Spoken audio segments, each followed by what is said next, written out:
आज ही क्लास में स्टार्ट करने जा रहे हैं अपनी प्रैक्टिस सेट 31 को। जैसा कि आप सभी को पता है, हम HPSC असिस्टेंट प्रोफेसर हिंदी साहित्य विषय से क्या प्रैक्टिस सीरीज चला रहे हैं। देखिए, जो ये प्रैक्टिस सीरीज है आपके HPSC असिस्टेंट प्रोफेसर के लिए तो है ही है, लेकिन यदि आप UP असिस्टेंट प्रोफेसर की तैयारी कर रहे हो तो उसमें भी क्या है, लाभदायक सिद्ध होगी। साथ ही जो स्टूडेंट UGC नेट की तैयारी कर रहे हैं और इस बार एग्ज़ाम देने जा रहे हैं और उन्हें क्या है प्रैक्टिस लगानी है, तो वो क्या है सीरीज़ को देख सकते हैं। ठीक है, तो बात करें हम अपने आज की क्लास की, तो आज की क्लास में क्या है, हम हिंदी साहित्य का इतिहास, जैसा कि हमारी दूसरी इकाई है, उस संबंध में हमने आपको देखी हिंदी साहित्य इतिहास का जो काल विभाजन है विभिन्न विद्वानों द्वारा, उस पर आपको क्लास प्रोवाइड कराई। साथ ही क्या है, हिंदी साहित्य लेखन की जो इतिहास ग्रंथ हैं, जो परंपरा है, उस संबंध में आपको प्रश्न कराए।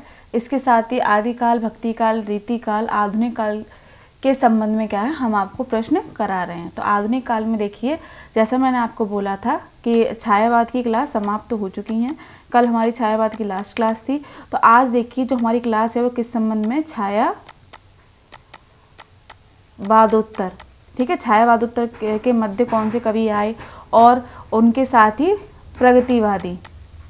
ठीक है, तो आज क्या है, इन सभी बिंदुओं पर टॉपिक होगी। इसमें देखिए छायावादोत्तर के बाद जो जो कवि आए हैं, ठीक, तो उनकी रचनाओं पर बात करेंगे। साथ ही प्रगति बाद के जो कवि हैं उनके ऊपर क्या है आज के प्रश्न हमारे होंगे। ठीक है, तो चलते हैं अपने क्लास की तरफ। तो देख लेते हैं हमारा पहला प्रश्न क्या है। तो पहला प्रश्न क्या है कि वृद्ध जग को क्यों अकरती, पंक्ति है ध्यान से, वृद्ध जग को क्यों अकरती क्षणिक मेरी जवानी, ये पंक्ति किसकी है। ठीक है, तो महत्वपूर्ण पंक्ति है कि वृद्ध जग को क्यों अकरती क्षणिक जवानी मेरी। तो ये पंक्ति किसकी है, हरिवंश राय बच्चन की। जैसा मैंने आपको हरिवंश राय बच्चन के बारे में बताया था, ये हालावाद के प्रवर्तक हैं। ठीक है, हालावाद के प्रवर्तक हैं और इन्होंने जो रचनाएं लिखी हैं प्रेम और मस्ती की रचनाएं लिखी हैं। लेकिन आप ये चीज़ याद रखेंगे कि भले ही इन्होंने प्रेम और मस्ती की रचनाएं लिखी हैं, लेकिन इन्होंने जो रचनाएं लिखी वो एक कह ले उसका जो दूसरा अर्थ निकलता है, या फिर कह ले व्यंग रूप में क्या है, समाज की जो परिस्थितियां हैं और जो वयस्क मन के मनोभाव होते हैं, ठीक है, उनका इन्होंने सूक्ष्म एक तरह से वर्गीकरण प्रस्तुत किया है। ठीक, तो देखिए यहाँ पर लाइन भी इन्होंने इस तरीके से लिखी है कि वृद्ध जग को क्यों अकरती क्षणिक मेरी जवानी। तो यहाँ पर सीधे सीधे कहा गया है वृद्ध जग, यानी कि जो जगत, जो संसार है, तो उसमें जो रूढ़िवादी परंपराएं हैं। ठीक है, अब आप देखिए एक वयस्क जब युवा अवस्था आती है तो उस समय जो मनोभाव होते हैं वो अलग होते हैं। यदि कोई इन मनोभावों का प्रयोग सही रूप से करता है, किसी के अंदर राष्ट्र प्रेम जागता है, ठीक है, कोई अपने उद्देश्यों को लेकर आगे चलता है, तो कहते हैं ना, कोई अच्छा कार्य करने जाओ तो बाधा बनती ही बनती है।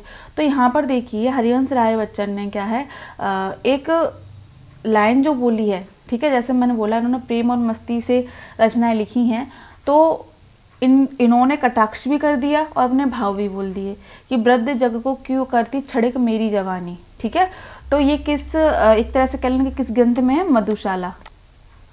ठीक है, जैसे मैंने आपको बोला कि हरिवंश राय को मधुशाला जो इनकी रचना है, कृति है, उनके कारण ही क्या है प्रसिद्धि प्राप्त हुई थी, ध्यान रखेंगे। ठीक है, चलते अपने अगले प्रश्न की ओर। तो अगला प्रश्न देखें कि अग्निशस्य किसकी कृति है। महत्वपूर्ण कि अग्निशस्य किसकी कृति है। ऑप्शन है आपके नरेंद्र शर्मा, हरिवंश राय बच्चन, गिरिजा कुमार माथुर, धर्मवीर भारती। तो अग्निशस्य किसकी रचना है, नरेंद्र शर्मा की। अगर हम नरेंद्र शर्मा के विषय में जानें तो नरेंद्र शर्मा की और भी रचनाएं हैं, जैसे प्रभात फेरी, प्रवासी के गीत,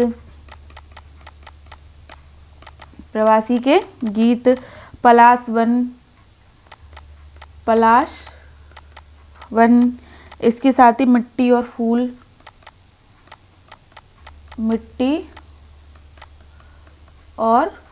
ठीक है, इसके साथ इनकी एक और कृति है कदली वन। ठीक है, तो आप ये रचनाएं इनकी याद रखेंगे। अगर हम बात करें हरिवंश राय बच्चन की, तो हरिवंश राय बच्चन के विषय में मैंने आपको इनकी रचनाएं कराई थी, मधुशाला हो गई, मधुबाला हो गई, है ना, और निशा निमंत्रण।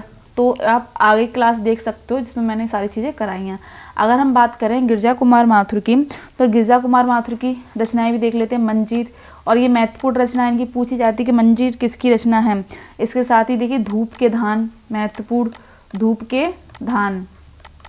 ठीक, शिलापंख चमकीले, चिला पंख चमकीले। ध्यान रखेंगे। अगर हम धर्मवीर भारती के विषय में बात करें तो देखिए धर्मवीर भारती की रचनाएं भी देख लेते हैं। तो 7 गीत वर्ष महत्वपूर्ण, देखिए आपको क्या है, जितनी भी रचनाएं मैं आपको लिखा रही हूँ वो आपको याद करनी है, ठीक है। 7 गीत वर्ष, कनुप्रिया और अंधा युग, अंधा युग। इसके साथ ही ठंडा लोहा महत्वपूर्ण, ठंडा लोहा, ठीक है। इसके बाद देखिए आदंत, आदंत, ठीक। और सपना अभी भी, सपना अभी भी। तो आपको क्या है, ये सारी चीज़ें याद कर लेनी है, ठीक है। चलते अपने अगले प्रश्न की तरफ। अगला प्रश्न देख लेते हैं कि भैंसा गाड़ी किसकी कृति है। महत्वपूर्ण कृति भैंसा गाड़ी किसकी कृति है। ऑप्शन है भगवती चरण वर्मा, कुंवर नारायण, शिव मंगल सिंह सुमन या शमशेर बहादुर सिंह। तो अगर हम भैंसा गाड़ी की बात करें तो भैंसा गाड़ी किसकी रचना है, भगवती चरण वर्मा की, ठीक। किसकी रचना है, भगवती चरण वर्मा की। अगर हम कुंवर नारायण के विषय में चर्चा करें तो देखिए कुंवर नारायण की रचना भी देख लेते हैं, पूछी जाती हैं। चक्रव्यूह याद रखेंगे, ठीक है।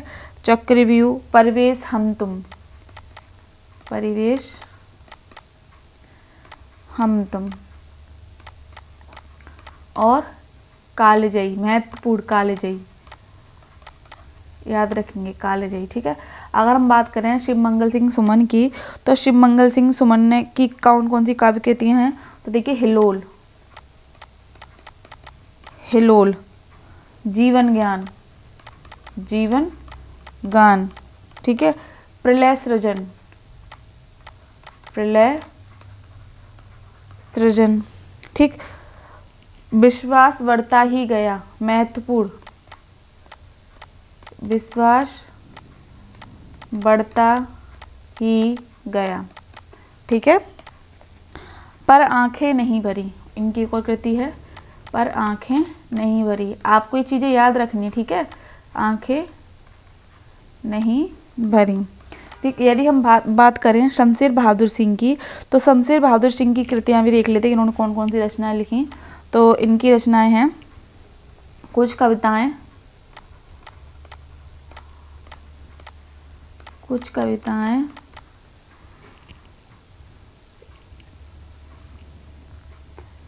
इसके साथ इनकी दूसरी कृति है कुछ और कविताएं, कुछ और कविताएं,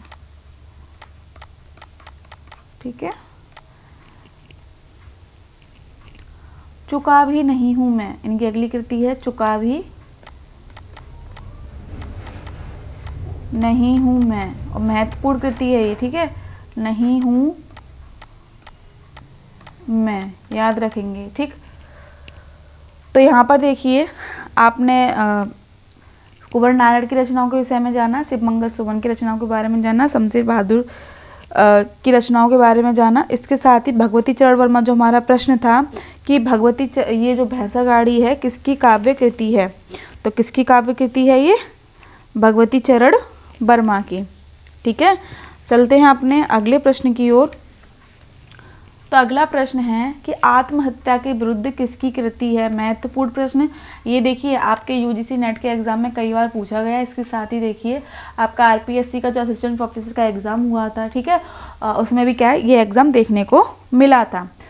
तो बात करें आत्महत्या के विरुद्ध किसकी रचना है, ऑप्शन में देख लेते हैं रघुवीर सहाय की, नरेश मेहता की, भवानी प्रसाद मिश्र की या धर्मवीर भारती की। तो ये किसकी कृति है, रघुवीर सहाय की, याद रखेंगे, ठीक है।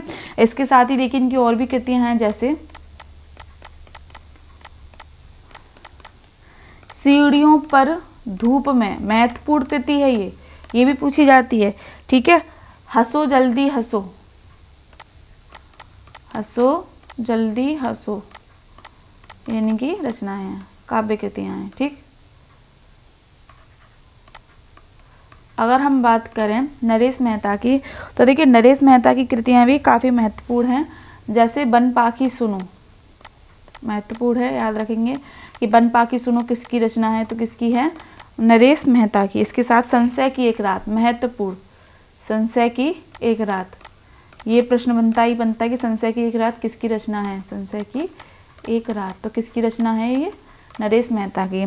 अगर हम बात करें भवानी प्रसाद मिश्र की, तो इनकी रचनाएं तो आपको पता ही होंगी, जैसे गीत फरोश, चकित है दुख,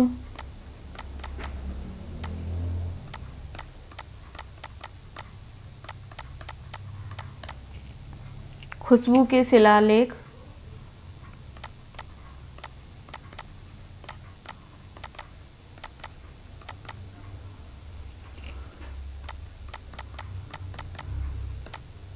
सतपुड़ा के जंगल,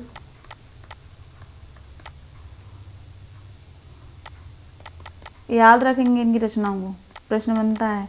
ठीक, देखिए सतपुड़ा के जो जंगल है वहाँ से कई प्रश्न बनते हैं कि सतपुड़ा में किस जनजाति का वर्णन किया गया है ना, कौन से वाद्य यंत्रों का प्रयोग किया गया, ये यूजीसी नेट में पूछे जा चुके हैं। ठीक, तो आप इन चीज़ों को ध्यान रखेंगे। ठीक है, आप सतपुड़ा के जंगल को पढ़ेंगे। ठीक, अगर हम बात करें इनकी और कृतियों की, तो देखिए आत्मजयी, ठीक है, ध्यान रखेंगे। ठीक, चलते हैं अपने धर्मवीर भारती की रचनाओं को भी देख लेते हैं। तो जैसा कि मैंने धर्मवीर भारती की आपको रचनाएं पहले ही बता दी, पहले प्रश्न के साथ, गीत वर्ष, कनुप्रिय, अंधा युग, ठंडा लोहा, ठीक है, आदंत, तो ये किसकी रचना है, धर्मवीर भारती की। तो यहाँ पर क्या है, आप चीज़ें, ये सारी चीज़ें याद रखेंगे। ठीक, चलते हैं अपने अगले प्रश्न की तरफ।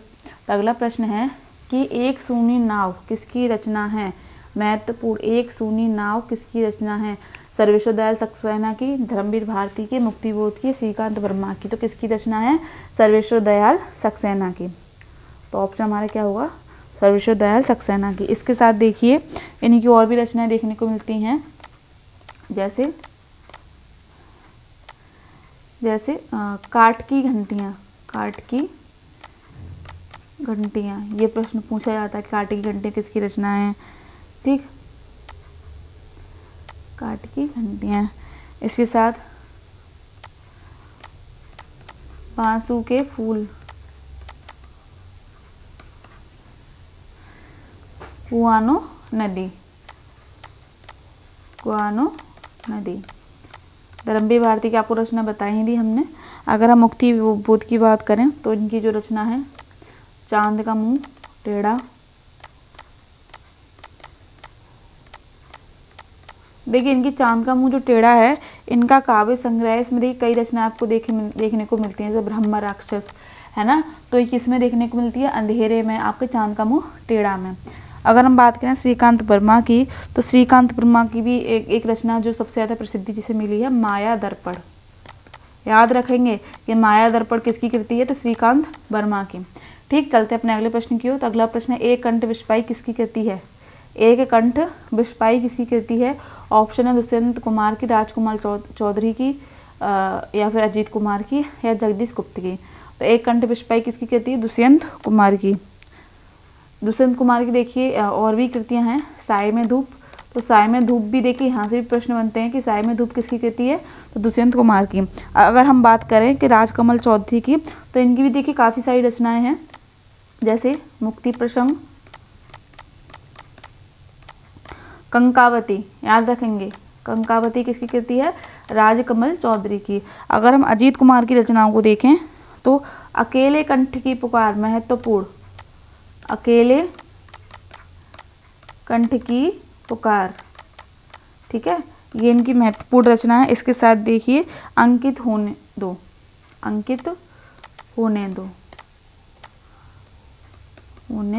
किसकी कृति है, अजीत कुमार की। अगर हम जगदीश गुप्त की बात करें, तो जगदीश गुप्त की भी आपको काफ़ी सारी रचनाएं देखने को मिलती हैं, जैसे नाव के पाँव, महत्वपूर्ण, नाव के पाँव किसकी रचना है, जगदीश गुप्त की।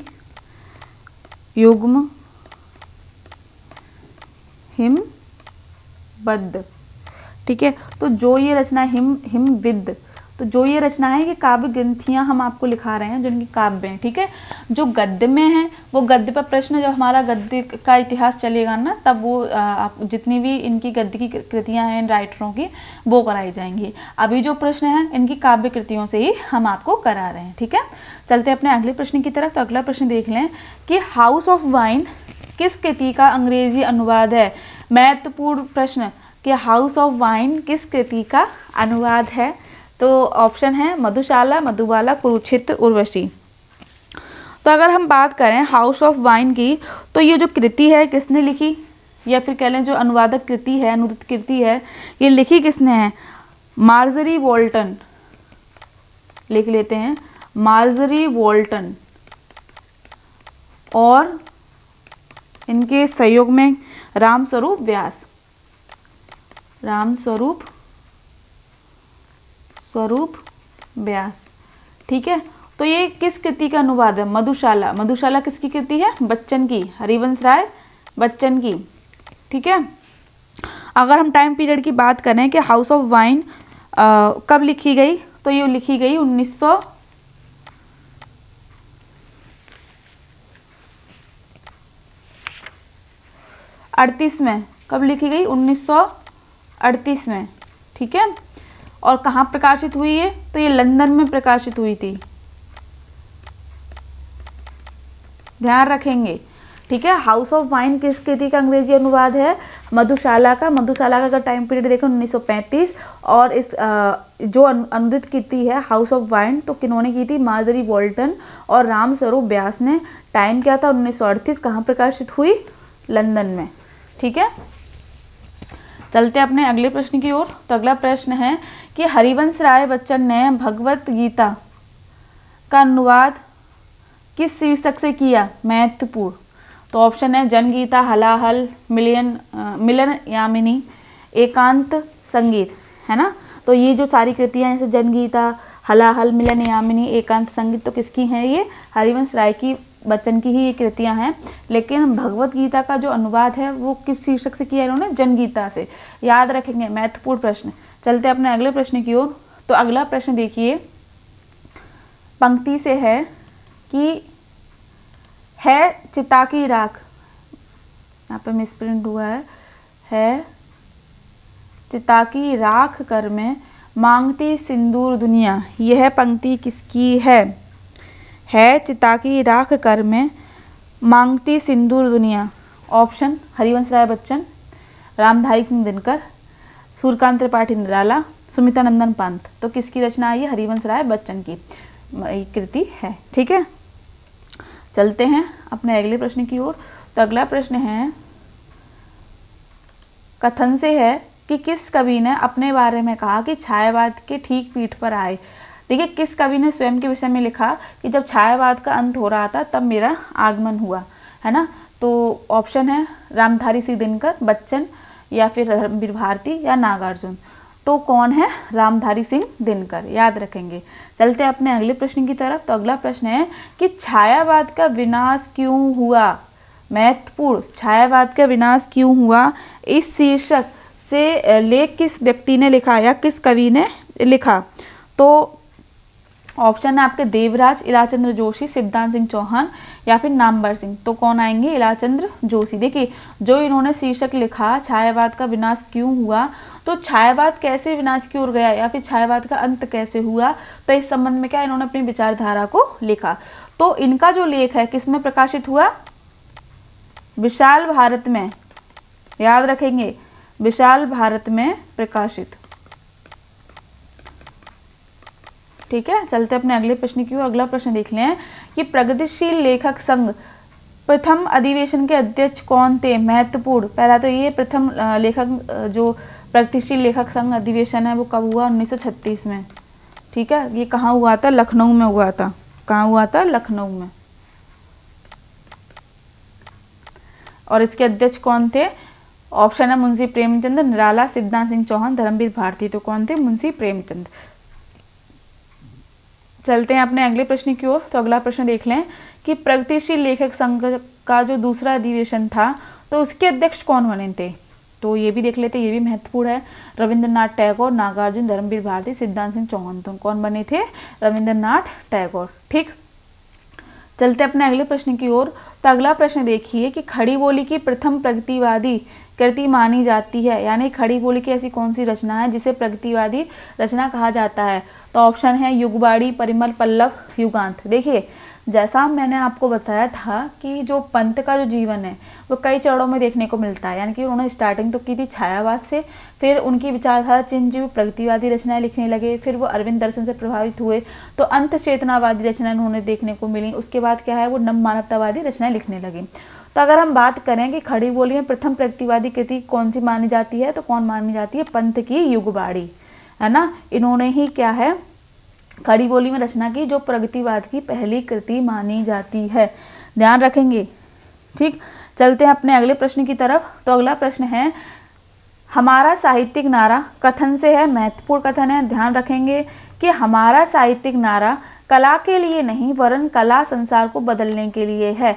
इस नारे को बुलंद करना प्रत्येक प्रगतिशील साहित्य का फर्ज है। देखिए, पहली बात तो मैंने आपको जब हिंदी साहित्य का काल विभाजन कराया था तो मैंने आपको हर काल के विषय में थोड़ी थोड़ी इन्फॉर्मेशन दी, जैसे आदि काल के में क्या विशेषताएं थी, ठीक है, भक्ति काल की क्या विशेषताएं रही, रीति काल की क्या विशेषताएं रही, और फिर आपके आधुनिक काल में जो युग आया, भारतेंदु द्विवेदी, छायावादी, प्रगतिवादी, प्रयोगवादी, है ना, नवलेखन, तो इन सब की क्या विशेषताएं रही मैंने आपको बताई है, लेकिन रिवीजन करा देते हैं आपको। देखिए, प्रगतिवादी जो युग रहा इसमें जो साहित्यकार आए तो उन्होंने जो निम्न वर्ग है या फिर कह लें जो जिनके पास संपत्ति नहीं है, जो पूंजीवादी जो लोग हैं उनके कारण उनका शोषण होता रहता है, ठीक है, तो उनकी जो पीड़ा है, उनका जो संघर्ष है, उनके खिलाफ क्या है, उन्होंने आवाज उठाई। तो ऐसे जो कवि आए, ठीक है, ये लोग क्या थे, मार्क्सवाद से प्रभावित थे। मैंने जैसे बताया कि कार्ल मार्क्स क्या है, सर्वहारा वर्ग के प्रति रचनाएं लिखते थे। जो पूंजीवादी वर्ग है उसकी उन्होंने भर्त्सना की है, किस प्रकार से ये लोग जो श्रमिक वर्ग है, सर्वहारा वर्ग है, उनका शोषण करते हैं, सारा कार्य उनसे कराते हैं, लेकिन उनके श्रम के हिसाब से उन्हें उचित मूल्य भी नहीं देते, ठीक है। यदि किसी की मृत्यु भी हो जाती तो इन लोगों को कोई फर्क नहीं पड़ता। और ये अपने वर्तमान समय में आप देख रहे होंगे, सारा संघर्ष करते हैं ये लोग, लेकिन अगर बात करें अवार्ड की, ठीक है, अगर हम सुरक्षा, आप देख लीजिए स्वच्छता अभियान चलता है, लेकिन जो लोग सफाई करते हैं, सफाई कर्मी होते हैं, ठीक है, जो सड़कों को साफ करते हैं, जो नालों को साफ करते हैं, उन्हें तो अवार्ड नहीं दिया जाता। जो सेलिब्रिटी होते हैं उन्हें स्वच्छता अभियान का अवार्ड दिया जाता। तो ये क्या है, पूंजीवादी सोच को ही तो दर्शा रहा है। क्या उन्होंने कभी धरातल पर काम किया है? अगर वो थोड़ी सी गंदगी में रह लें तो उनकी तो हालत ही खराब हो जाएगी। तो क्या है ये, तो यहाँ पर इन्होंने क्या है, जो पूंजीवादी वर्ग किस प्रकार से निम्न वर्ग का शोषण करता है, ठीक है, यदि कोई आवाज उठाना चाहे तो उन्हें किस तरीके से ये लोग मृत्यु के घाट उतार देते हैं। तो ये सारी चीजें, तो ये जो राइटर आए इन्होंने क्या है, निम्न वर्ग की पीड़ा, स्त्री की पीड़ा, तो सब पीड़ाओं को, चाहे वो पुरुष की पीड़ा हो या श्रमिक की पीड़ा हो, तो इन्होंने संघर्ष को दिखाया है, ठीक है, और समाज को जागरूक किया है कि आप अपने नजरिए को बदलिए, कि जो आपके साथ घटित हो रहा है वो अवांछनीय है, बिल्कुल सही नहीं है। जब तक आप आवाज़ नहीं उठाएंगे, जब तक आप अपने जो भाई बंधु हैं जो आपके समाज में रह रहे हैं उनके प्रति हमदर्दी नहीं दिखाएंगे, उनके संघर्षों को नहीं समझेंगे, तो आप कैसे काम चलेगा, शोषण तो उनका होता रहेगा, ठीक है। और उन लोगों को भी जागरूक किया है जो अपने अधिकारों के प्रति जागरूक नहीं है। आप किसी के गुलाम नहीं हो जाते, आप उन्हें काम करके दे रहे हो, बदले में क्या है, उनसे रुपए ले रहे हो, ठीक है, कोई वो आप पे एहसान नहीं कर रहे हैं कि वो आपको रुपए दे रहे हैं, भाई आप काम भी तो करके दे रहे हो उन्हें। तो ये तो एक उत्पादन करने की क्रिया हो गई कि उन्होंने आपने श्रम किया, उन्होंने श्रमिक का जो मूल है आपका वो दे दिया, है ना। तो इसमें नौकर और उसकी कोई बात नहीं होती, आप उन्हें काम करके दे रहे हो, तब वो क्या है, आपको रुपए दे रहे हैं, फ्री में नहीं लुटा रहे वो भी, है ना, आप अपने श्रम का रुपए ले रहे हो। तो ये सारी चीजें, इसीलिए देखिए सिद्धांत सिंह चौहान ने ये लाइन बोली कि हमारा साहित्यिक नारा कला के लिए नहीं, कि हम सिर्फ कला, ये नहीं कि हम अपनी क्या कहते हैं जो प्रतिभा को दिखाने के लिए रचनाएं लिखते हैं, नहीं, हमारी जो रचनाएं हैं वो समाज को बदलने के लिए, समाज में जो परंपराएं हैं, जो रूढ़ियाँ हैं, जो पूंजीवादी लोग हैं, जो निम्न वर्ग का शोषण कर रहे हैं, उनके ऊपर लिखना है, समाज में एक नया नजरिया देना है, ठीक है। और जो व्यक्ति इन शोषणों को सह रहे हैं उनको जागरूक करना, उन्हें अपने अधिकारों के प्रति सचेत करना है। और यही प्रगतिवाद की सोच है, यही प्रगतिवाद की नींव है। इसीलिए क्या है, आप देखिए पहले राष्ट्र भावना पर लिखा जाने लगा, फिर भाषा पर जोर दिया गया, फिर प्रकृति प्रेम पर जोर दिया गया, आत्माभिव्यंजना पर जोर दिया गया। उसके बाद देखिए जो पूंजीवादी जो लोग हैं उनके विरुद्ध रचनाएं लिखी। तो ये प्रगतिवाद का ही तो रूप है कि सर्वहारा वर्ग को जागरूक करना, अधिकारों के प्रति सचेत करना, जो समाज में जो घटनाएं घटित हो रही हैं उनको लोगों के सामने लाना। तो ये सारी चीजें, तो ये क्या है, प्रगतिवाद का रूप दर्शाती है, ठीक है। तो हमारा साहित्यिक नारा कला के लिए नहीं वरन संसार को बदलने के लिए। देखिए संसार बदलने से तात्पर्य क्या है, समाज में जो विकृतियां फैली हैं, ठीक है, जो वर्ग व्यवस्था है और वो वर्ग व्यवस्था कैसे लोगों का शोषण करती है उसको दिखाना। तो इस नारे को बुलंद करना प्रत्येक प्रगतिशील साहित्य का फर्ज है। यानी कि जो प्रगतिवादी राइटर हैं उसे निष्पक्ष होकर लिखना क्या है, प्रत्येक प्रगतिवादी जो साहित्यकार है उसका फर्ज है। तो ये कथन किसने कहा है, शिवदान सिंह चौहान ने। महत्वपूर्ण कथन है ये कथन, अपने आप में पूरी प्रगतिवाद की व्याख्या लिए हुए अगर हम इसके गहन चिंतन करेंगे तो समझ सकते हैं इन्होंने क्या क्या बातें कह दी कम शब्दों में, ठीक है। तो आज की क्लास में हमने देखिए आपको 15 क्वेश्चन कराए, जिसमें हमने आपको छायावादोत्तर काल के विषय में कुछ प्रश्न कराए। इसके साथ ही छायावादोत्तर काल की एक शाखा है प्रगतिवाद, तो उस संबंध में क्या है यहाँ से हमने स्टार्टिंग कर दी। तो आगे की जो क्लास होगी हमारी प्रगतिवाद पर ही आधारित होगी। तो प्रगतिवाद के जो महत्वपूर्ण कवि हैं, ठीक है, महत्वपूर्ण कथन है, तो उन विषय में क्या है प्रश्न कराएंगे। तो यदि आपको आज की क्लास में कुछ भी समझ में नहीं आया हो तो आप कमेंट बॉक्स में लिख सकते हैं, ठीक है। तो मिलते हैं आपको अपने अगली क्लास में अपने 15 क्वेश्चन के साथ। तब तक बने रहें अपने चैनल के साथ। बहुत बहुत धन्यवाद।